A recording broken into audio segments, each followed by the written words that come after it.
What's up? Hey, everybody.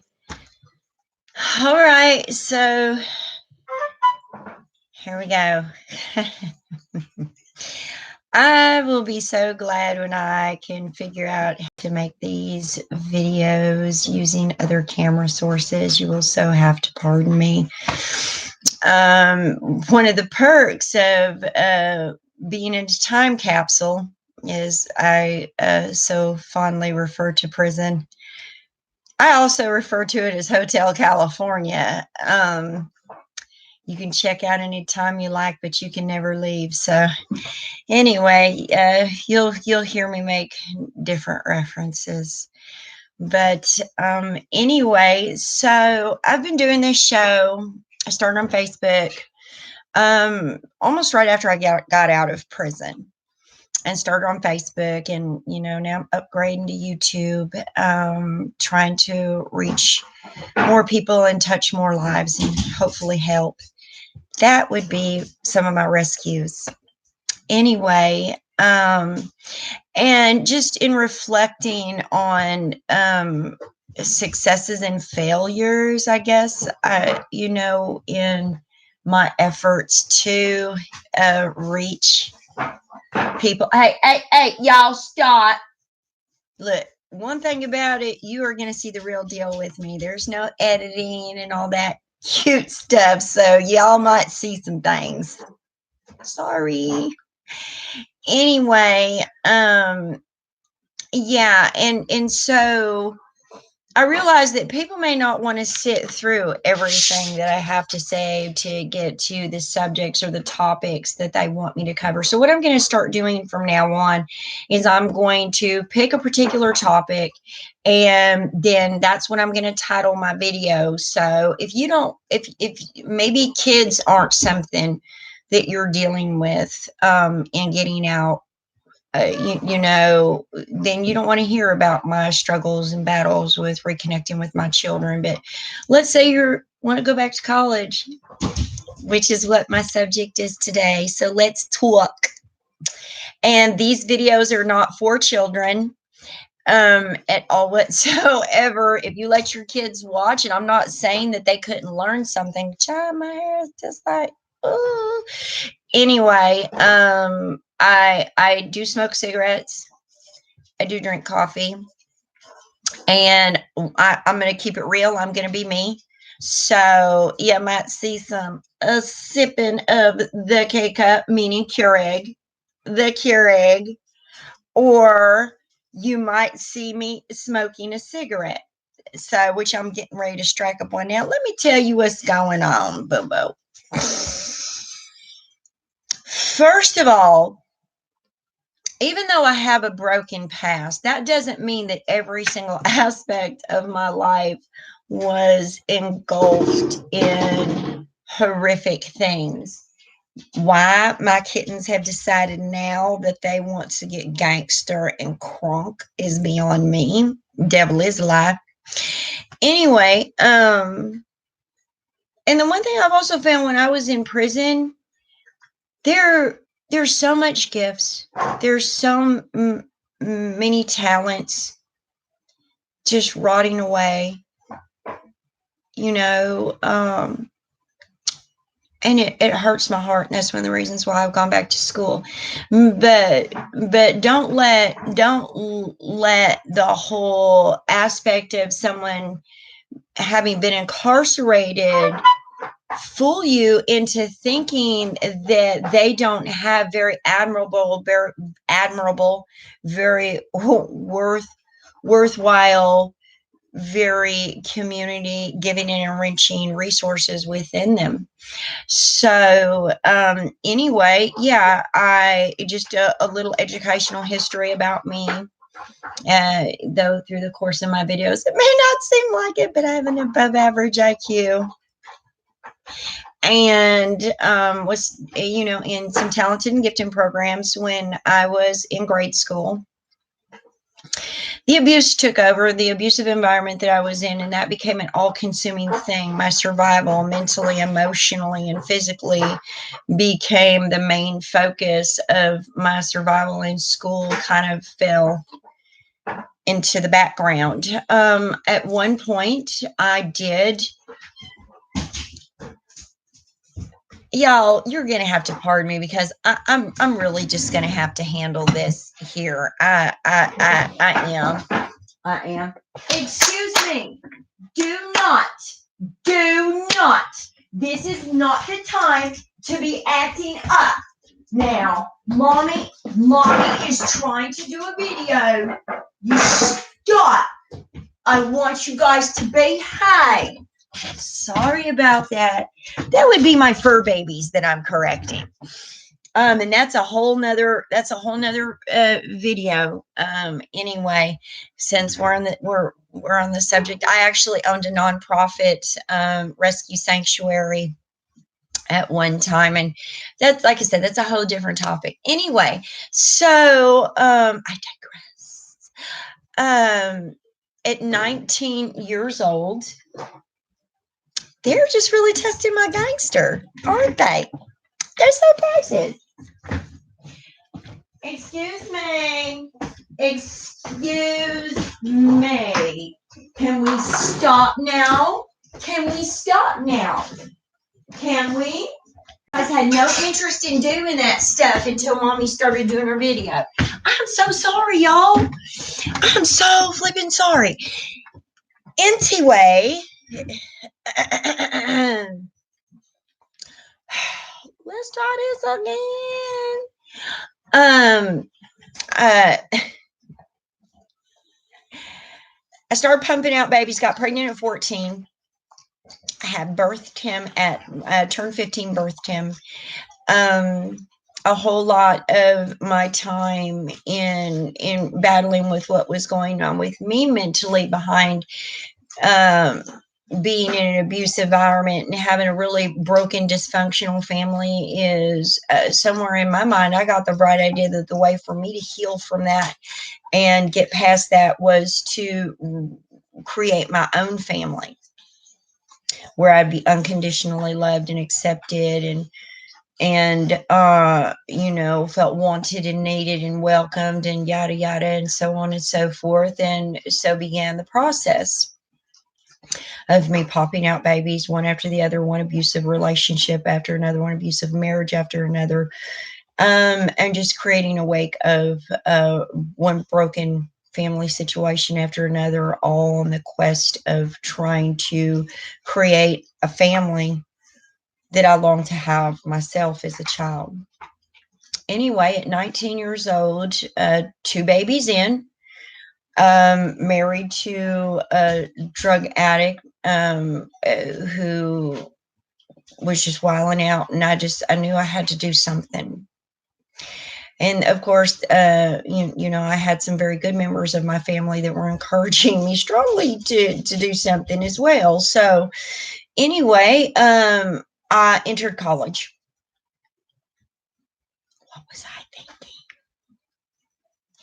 What was I thinking? I didn't have a childhood as it was, product of teen parents, with the responsibility of raising the babies that came after me in different households,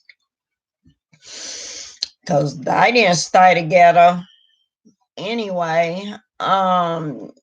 So here I am thrust into college. Dove right in, and all of a sudden I was child free. I was going to college, on the campus, and during those hours I didn't have kids. And I was around other kids that were stretching their wings for the first time without adult supervision. And wow, was that a recipe for disaster. So then it became not taking it serious, wanting to party during school hours, going meeting at student center and hanging out with one of the, other kids.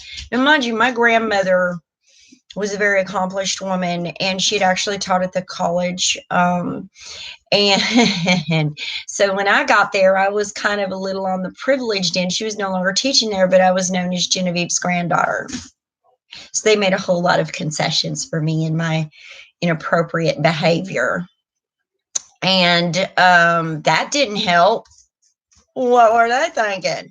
So then, of course, I end up hooking up, making connect with the daughter of the head of the financial aid department for the school campus. Okay, so now you've got two kids who, because of their families, people are making concessions for them, and they just are little boogers. And her and I really were. Uh. So suffice it to say, that really didn't last very long. But ironically enough, that's not what stopped me, though it would have been my college suicide. Actually, I had an ovarian cyst that burst on me during class, and do not like the fanfare that comes with ambulances at all whatsoever. So I decided I was going to drive myself to the hospital. I've had battled with them off and on my whole life. And so I hop in my car, doubled over in pain to drive myself to the hospital. And on my way out of the parking lot, get hit by another car that was not paying attention. That was really, I guess, in a much bigger hurry than I was, and totaled my car. Ended up having taking an ambulance ride to the hospital anyway. And so and make an even longer story short, hopefully if I can redeem myself there with this, I took some time off from school.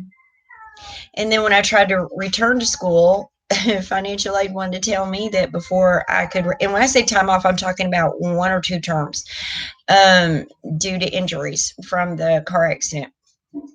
And then it became a standoff between me and financial aid, because they wanted me to pay back the money that they had given me for my education up to that point, which, by the way, was only a term and a half, I believe. I hope y'all can hear that. We did not know when we bought this farm that apparently it is close, not extremely close, but too close to a place that teaches people how to fly, as well as by military bases. And when I say they're pretty far off, but for some reason our farm on their map of places to fly over to do maneuvers, training, teaching. So every once in a while, if it sounds like my house is about to shake down to the ground, that's because there's a hell. And it's not they fly over. Planes fly over, helicopters fly over people all the time. They've decided that they want to fly so low that they could literally reach out of the window and tap the roof of my house almost. I mean, it's ridiculous. So,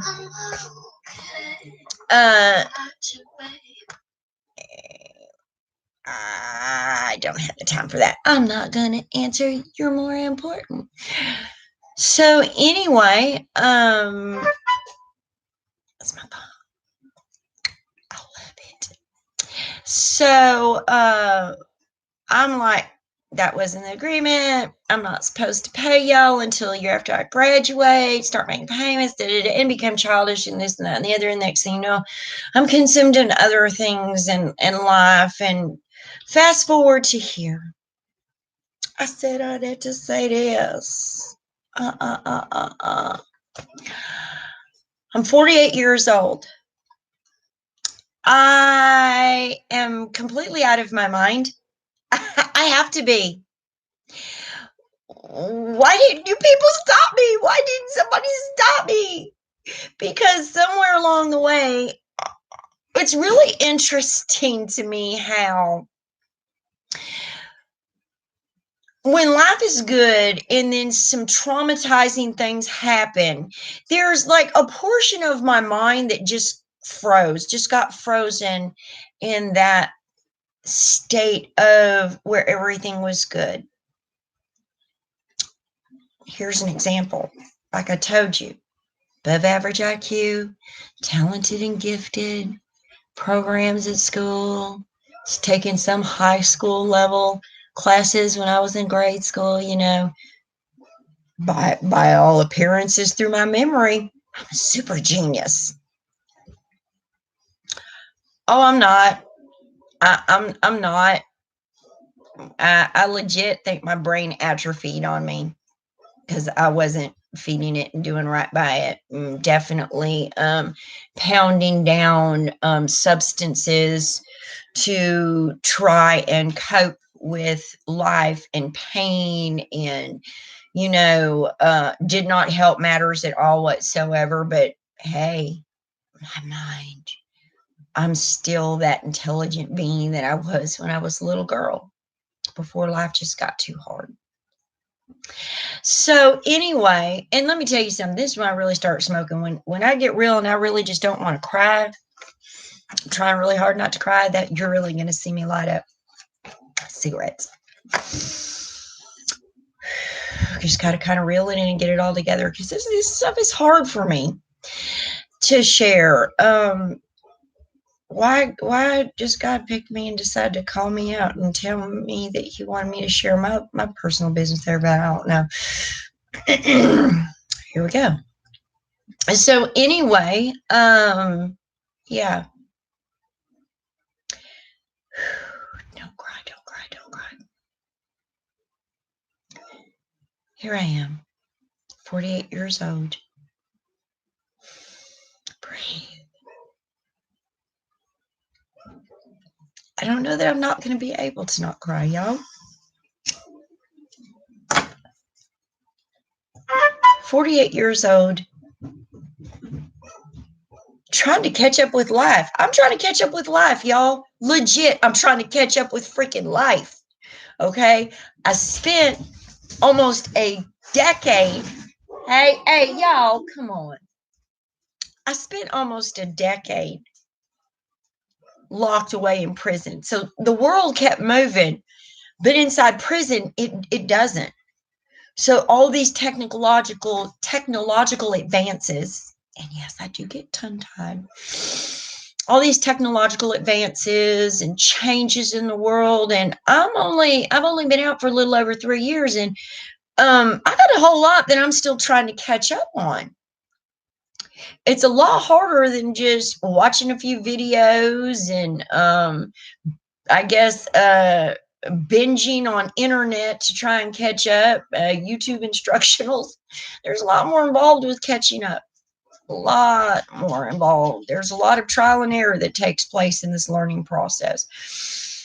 So here I am, my kid, my daughter, my youngest daughter, that through a chain of events got returned to me and is living with me full time. And mind you, I'd adopted her to a family. So I tell you, the Lord and life works in mysterious ways. But she's a special handful all unto herself, trying to develop that relationship on top of the issues that she has, and then on top of the issues that I have, because I'm still healing, I'm still growing. I'm still trying to figure out my way in this world, to find who I am in it and who I am to myself and to my family. And there's just a whole lot. And then being a business owner, a multiple business owner, having a nonprofit, having a construction company. So they've got a new marriage that is got its rocky points. Just trying a new marriage period does. And then you throw all this extra in. So, it's like a roller coaster, kind of thing. And I'm sitting on the toilet. Like I said, I'm going to keep it real with y'all. And God, I don't care whether y'all believe or not. I'm just telling this to me. It's my experience. I clearly hear God tell me, now it's time for you to take the next step in your journey. And I've always known that I wanted to help people.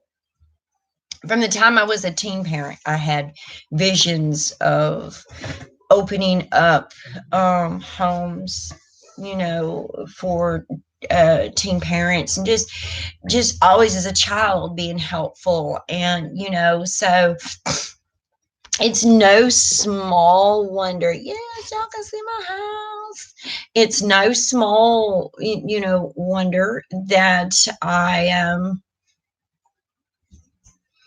have had a heart for wanting to help people. That when I was in prison, I did some state jobs is what they call it, where I got some real hands-on experience with some very major issues that inmates have in trying to reintegrate, and these challenges, them not being able to get through them and them coming back to prison. So recidivism, I'm very passionate about.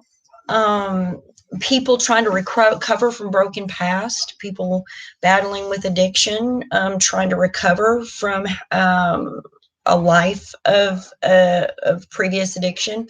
So, I've always known I wanted to help. Sold out on the Lord. Y'all don't let my sinning fool you. My sinning.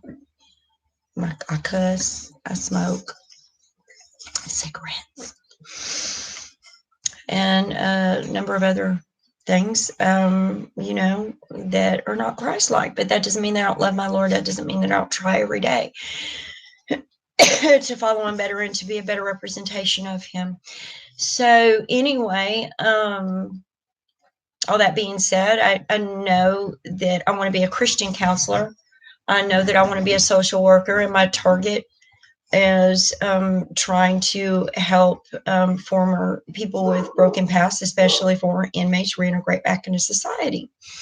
And not just to do that, but to thrive and to live out their dreams and to fulfill the purpose for which they were created and to operate in their gifts and their talents. So here I decided social work degree, counseling psychology degree. All right. Why didn't somebody tell me, pump your brakes? Pump your brakes, girlfriend. You got a whole lot going on in dual enrollment. Double majoring is insanity. But then again, isn't that my life? Are you kidding me? My existence has been nothing but insanity. So, okay. I'm out my mind with this. Y'all. College ain't no joke. Y'all, stop being hard on your kids. Let's go. I'm just kidding. Stay on them. But legit, man, I think we forget as adults that getting yourself educated is not easy.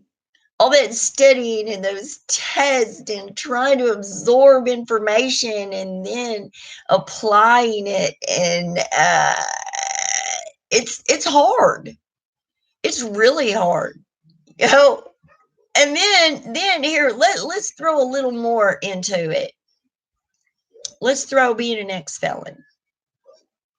So see, now I'm not only having to do everything and pass, I really feel the pressure to do things 10 times better to be able to get half as far as those who don't have a history like mine, that don't have a past, that don't have a criminal record. And some of those views that I have, or I can't help but feel they weren't validated by the special review boards that I had to go through in order to just get accepted. It's not enough to be smart after you've been to prison.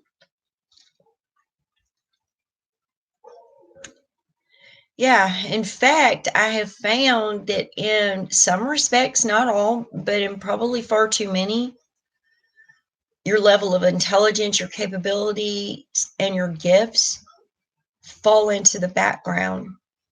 And the biggest thing that people are looking at schools are looking at, employers are looking at, is the fact that you've been to lockup. And I'm not saying by any means that these agencies should not be taking these things into consideration. I'm not saying that, because I'm a business owner I want to know if my employee's been to lockup or not. Not to say that I've got to watch them in, because see, let me tell you something. I lived for almost a decade with what goes bump in the night. Okay, I know the demons that people uh, uh, assume are in existence, or assume to what the full extent of them is. I know them on a very personal level. I either battled with them or I lived with them in prison, lived around them. Okay, there's no guessing or assuming, or I know, I know the monster under the bed. Okay, and to be honest with you, I'm more concerned about the ones that haven't been caught than the ones that have. The ones that have the perfect record, where their sins, their brokenness is still kind of tucked up under the rug, or their skeletons are hidden in the closet, and you don't really know fully what you're dealing with, because up until that point where they harm you, they've hid it well, or you become the victim of it. But I still would want to know. So I don't fault them. But I think that we've got a real problem in society when that becomes the most prevalent thing that is being taken into consideration, and everything else pales in comparison. I'm not the sum of my mistakes. In fact, thank you, Jesus, for those mistakes, because I have learned a whole wealth. I've obtained a whole wealth of knowledge. And my grandmama said, you bind that wisdom. And I've paid some heavy prices, but I've got a huge cachet. And it's unfortunate that that's the way that I had to obtain certain types of wisdom that I have, but it is what it is. It ain't when it ain't, and it ain't when it can't be. So we're here now. What are you going to do with it? Should be the most important thing, not what you did to get it. Should be taken into consideration. I'm just saying it shouldn't take center stage. So I'm hitting these books, y'all. This term we're starting slow because I was in default, and I'm coming out of default. Thank you, Jesus. I got one more payment to make, and then the paperwork process begins, which can take another 30 to 90 days. God is good. We're going to get there, but I'm having to pay for college. I had a choice. I could have either waited until I got the default situation taken care of, or I could have been obedient to what God said, and he said, move now. Take that next step. And that next step for me was getting the education, the book smarts, because I got the street smarts, aka practical intelligence, but I don't have the book smarts, and then I don't have the college credits, and therefore I don't have the eligibility to take the testing for licensing, and I don't have the license so that I can get into those agencies and get into those positions where I can help others like me, like you, possibly, who are watching. All right, so here we are. I'm on the journey. Life is no respecter.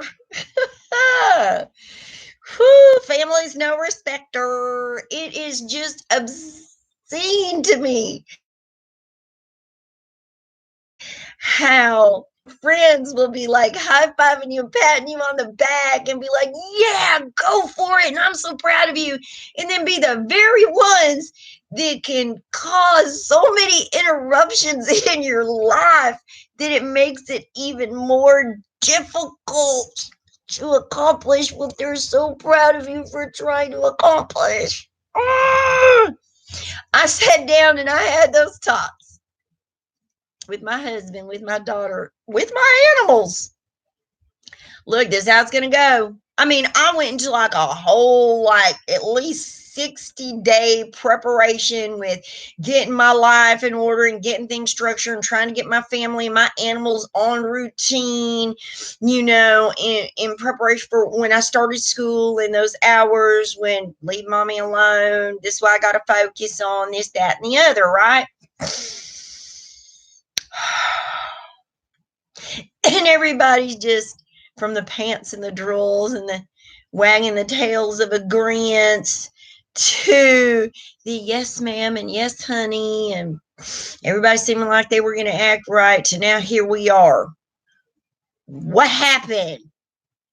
What happened? Well, what happened was somebody fell asleep during class, wasn't paying attention, forgot everything after they passed the test, the mommy test of, are you ready for mom to go to school? Bye bye. It's retarded. I have got dogs barking in the background right now. And this is school hours. Yep. I just got done taking a test, but this is still school hours. I've got my daughter's ESA that freaks out when she's gone to school because she's had to start going to school outside the home. He's freaking out when she leaves. He's crying, worried for her because he can't see her. I've got the sanctuary resident rescues on the front porch and the back porch just barking and cutting up. The kittens were just acting up. Oh, but it gets better. I've got racist neighbors that have now got together, a whole cleared out an area of the wood. They're part of the woods of the properties. You know, we own portion of the woods and they own the other portion. Well, you know, my husband following tracks that were unfamiliar tracks from our property and led off our property. He just kept following them and came across this where they're having like wannabe Klans meetings with Confederate flag hung, talking where it has in the center of it, the South will rise again. You don't want to get me started on that, baby. You don't want to get me started on that.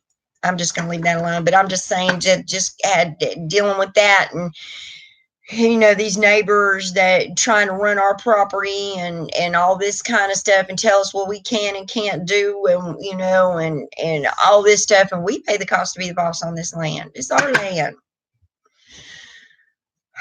Y'all, my son's now wife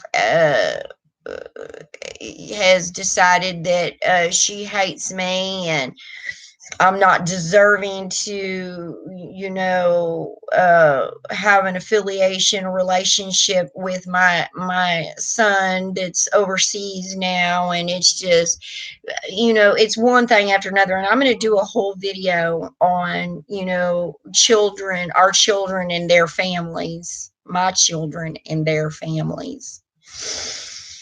And that'll include, you know, talking about the families that raised my children, that they identify as being there. Some of them are blood, some of them are not. And, you know, the difficulties there, and especially when it comes to reunification and the problems that, you know, been occurring off and on since I started having children with regards to my family and their hands in it. And stirring up, anyway, but I'm going to do a whole nother video on this about college. Anyway, but I'm just saying it's just one thing after another. Now, you know, I'm having problems at my daughter's school because here in this redneck racist part of the America, they seem to think that they can yell at my daughter when she's not doing anything wrong, and that we're supposed to be okay with that. Baby, bye. Boo boo. And they know I've been to prison. Yo. Yo, and I will go back for mine. I'm just saying, I am a hardworking individual and I love the right side of the law and doing the next right thing always. Don't get me wrong, but baby, don't be fooled when it comes to mine that I carried in my body, that I birthed into this world. Mama, don't play. Mama, don't play. Now, with my grown children, I've had to learn to step back They're grown now. They're going to do what they're going to do. Mama can pray for them, try and be there to help them up to a certain extent, but I cannot be an enabler as well. But we talking about my child. She ain't grown. Ain't nobody going to push my child around. I don't know who they think that they're messing with. And I wish I could protect and defend every child out there, but I can't. I can't. But with mine, I said, I'll go back to prison for mine. I ain't playing. Dang the law when it comes to my child. But I'm of course, I'm going to try and do everything legally possible. But at the end of the day, in the final analysis, I'm going to protect and take care of mine. No hurt, harm, or foul is going to come to them. And I will ensure that by any means possible. Think it's a joke. Okay, I'm just saying. I'm just saying. Let me calm down. My husband's going down to the school. Hey! Hold on, sorry.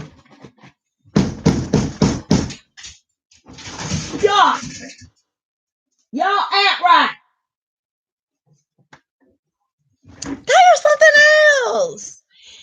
Anyway, so he's gonna go down there and talk to him. My husband's white. I've said all I have to say about it. Now I'm gonna let them deal with Gerald Lang. Maybe he speaks their language and they'll understand. I don't know. Anyway, so in the midst of all this chaos and all this pressure that I'm feeling, I've been managing by the grace of God, by the seat of my pants, by every living walking miracle. Oh, anyway, let me digress. Let me go back a second. Because I'm in default, I'm only doing one class, and we're having to pay out of pocket until that is dealt with. I'm only doing one class at each university right now. Okay, now let me go back forward. Anyway, so yeah, I'm getting straight A's in my biblical, can I speak today? My biblical world view class at Faulkner University. I love it. I don't even know who our mascot is. I know for Troy, which I'm also in Troy. Go Trojans! I always think of condoms. I'm sorry, guys. I don't know why. Oh, Jesus. Oh, and if I haven't mentioned it before, I've also started menopause in the past year. Hot flash. Okay. So now general psychology. I don't look, I know the ins and outs of crazy. Do you hear? That's her ESA. I know the ins and outs of crazy. Come from a family that, there's a lot of mental health issues and have been for generations. So I lived it, breathed it, existed within myself, within my household.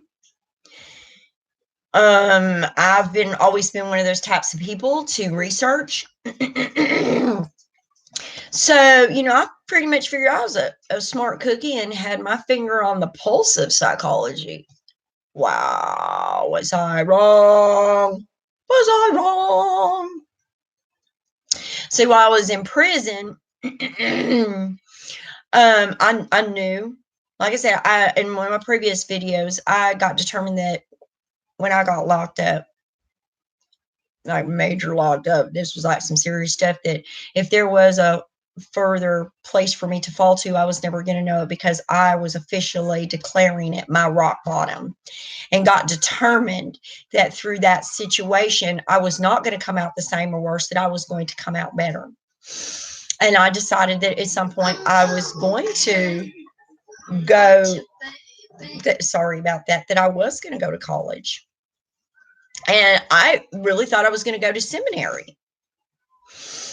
And so I ran with the church girl kind of crowd in prison. They don't have gang. Well, let me just say this. Tutwiler don't have gangs.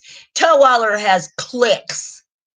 cliques, like not even high school cliques. I'm talking about like grade school and junior high, like level cliques. And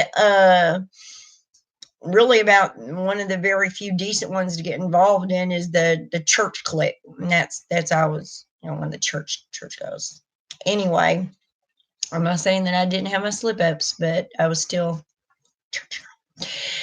So, and really not trying to get into a clique. I was like trying to so far keep myself removed from everything, but that that was the clique, I guess, that they labeled me to be a part of it. I'll do a whole video on that anyway.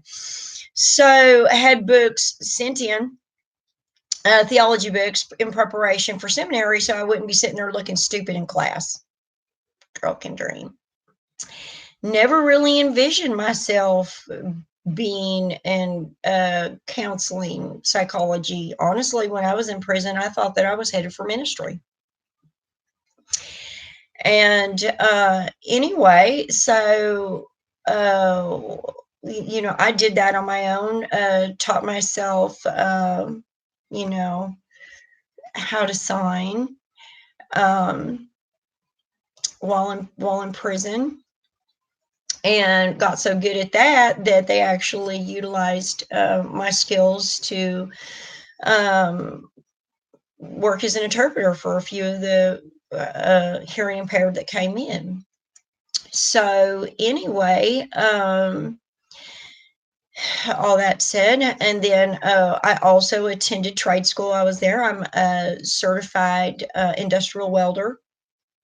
I like to play with fire, y'all. I'm a tomboy at heart. And I'm also a professional artist. Was a professional artist before the many faces, the many different careers of me. But anyway, prior to prison, one of my better parts of my life. But anyway, so, I had a real big interest in taking the fire and the violence and destruction and bang, bang, bang, and making sculptures and art. And really, that's why I got into it. And also realized that'd be a good fallback for me. Because I tell you, now that you've messed up big time, it's going to be next to impossible for you to get a job anywhere. And one of the few industries left that doesn't discriminate is, construction. So, and that's not why I ended up with a construction company, by the way. I fell into that too, y'all. So that's a whole nother story. I'll have to do a whole one on my career in business ownership. Okay, so anyway, I love y'all. I love doing these. Kind of freaks me out a bit.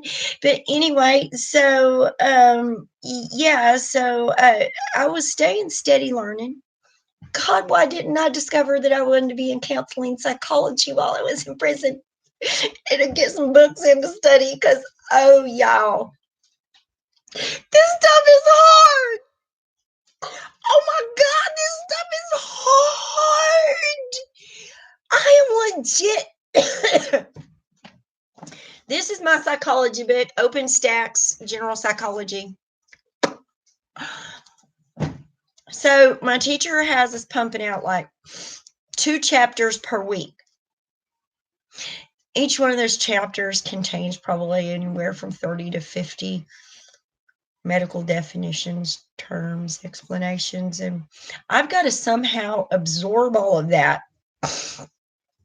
to an applicable level, be able to test in it. That week, by the way, we get tested every week.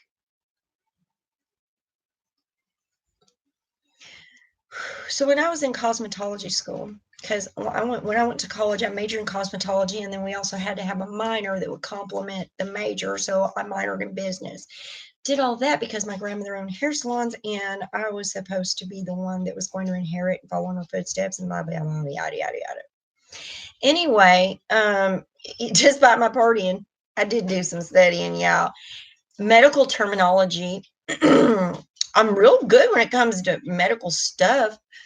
I was a street doctor. Those people that you come to when you have an injury that could raise the authorities' attention, and you don't want to have that happen. I can I can put in stitches. I can set bones. I can even take care of superficial gun wounds and just a variety of things. Stab wounds, as long as it's not like anything major. But anyway, so, I learned a little something, but still, medical terminology within itself, I did not do well before. And that was before my mind went through as much stuff and as many substances and as craziness as it's been through to date.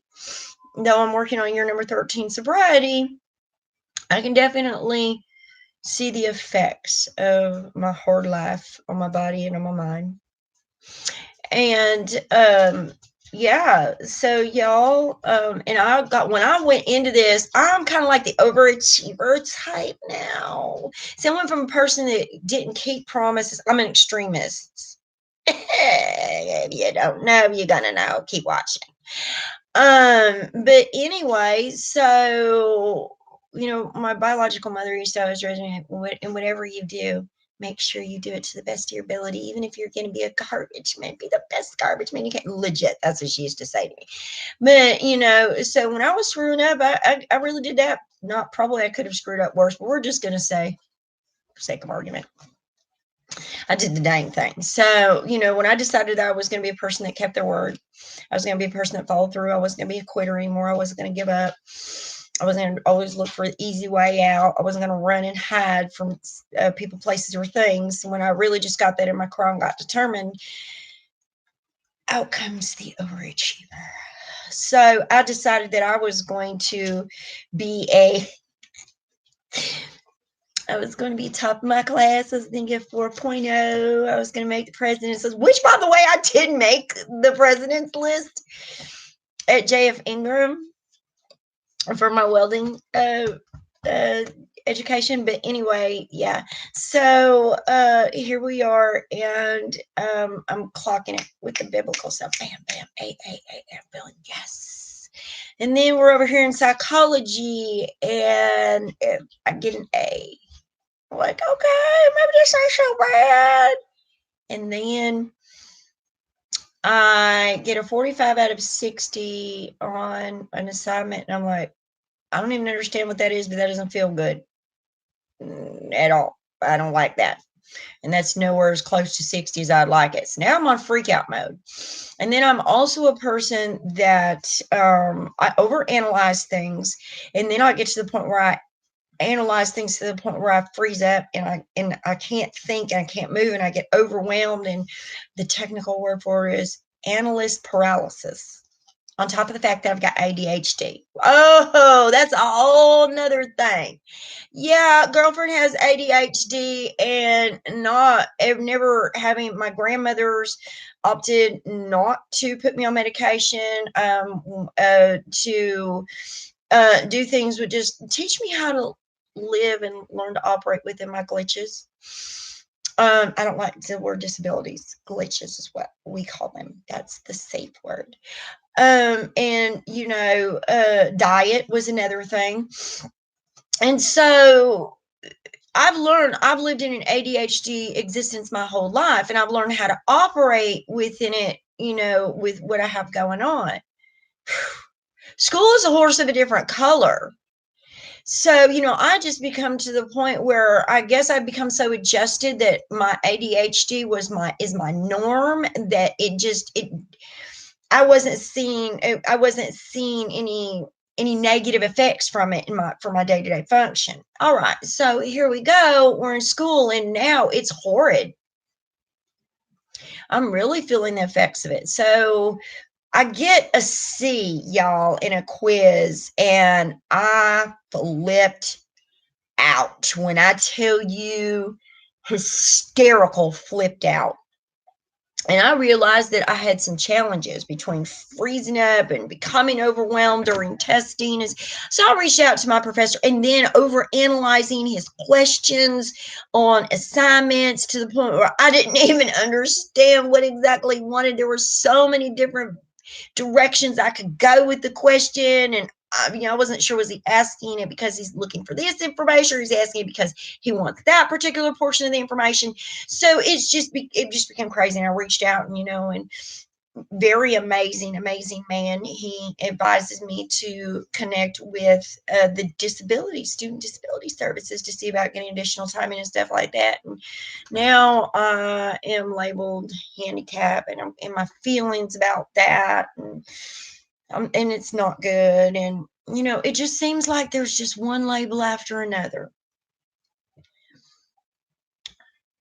Person with a history of abuse, of being abused. Person with an addiction past, person with a criminal past, person with a broken relationship past,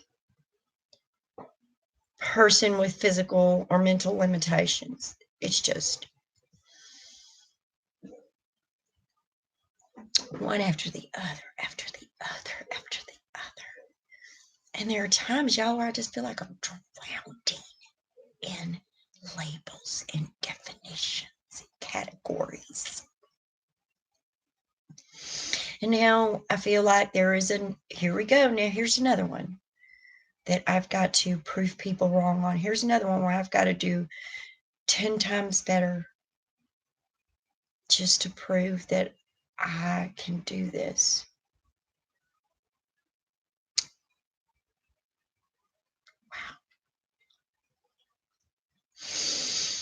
So I go to my psychiatrist, yes, because every good therapist needs to have their own therapist. If you're seeing someone and if you're seeing a counselor, therapist, psychiatrist, whatever, ask them if they've got one, if they're seeing somebody. If they aren't, run.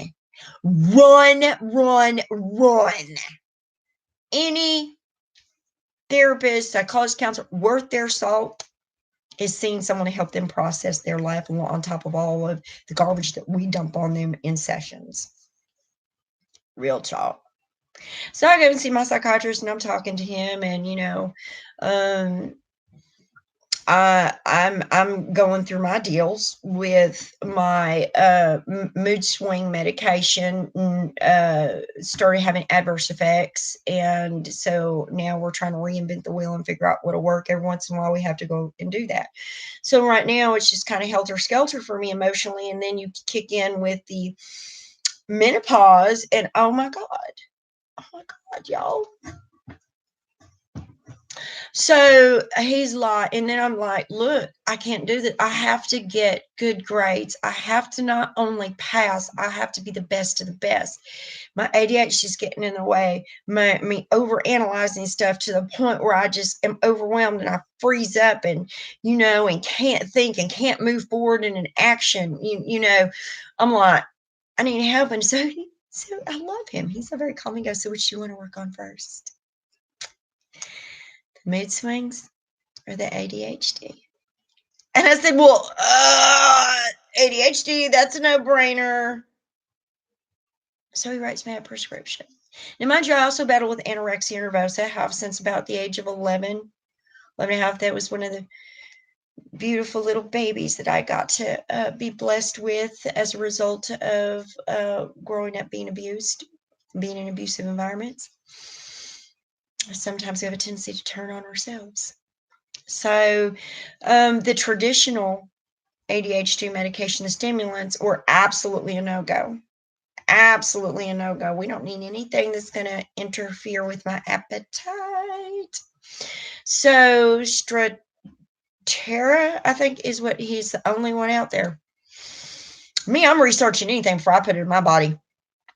Baby, by the time I got done researching that stuff, I promise you, I did not even fill the prescription. I said, no, there's got to be a better way.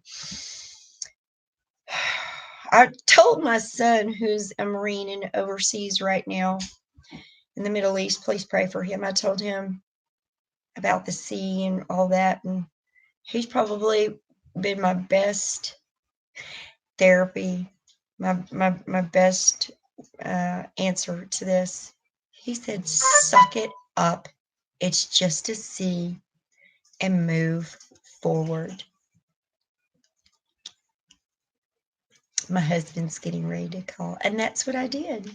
So I dug in harder, got more serious, and this time I pulled a B. But I'm getting higher grades on my assignments now that I've chilled out, sucked it up, and pushed forward. And that's where I'm at. So right now it's kind of looking like I think I'm getting a B, and I'm learning to be okay with it. I'm learning to be okay with it not being the best of the best. Now I'm learning that I can still get ahead even if I'm not better than everybody else who hasn't had a bad past. So it's going to be all right, but life is crazy. Schooling is crazy. There's a lot of pressures involved. Society doesn't make it easy, but society doesn't make it impossible. And this is what this is my biggest tool that I use to help me. When I was out there doing my dang thing, doing all the wrong things, I just reflect on how much energy, how much dedication, how much passion I put into it, and how much determination I had even when things came up that I was going to get around those obstacles and accomplish it, whether it was scoring drugs or committing a crime or whatever the case may be. I take that same passion, energy, drive, determination, and I'm applying it to school. And I'm tackling every challenge that is thrown my way with the same zest for life and gusto that I did when I was doing wrong. So far, it's working. It doesn't mean there aren't tears. That doesn't mean there's not pain. That doesn't mean there's not struggles. But guess what? I'm making it. So can every one of you. Okay, I gotta go. I love y'all. This ain't the last you're gonna hear from me with school. Be blessed always. Hold your head up high. It's gonna be all right. You are not the sum of your mistakes. You are the wealth and hope of your Creator's dreams. I love you.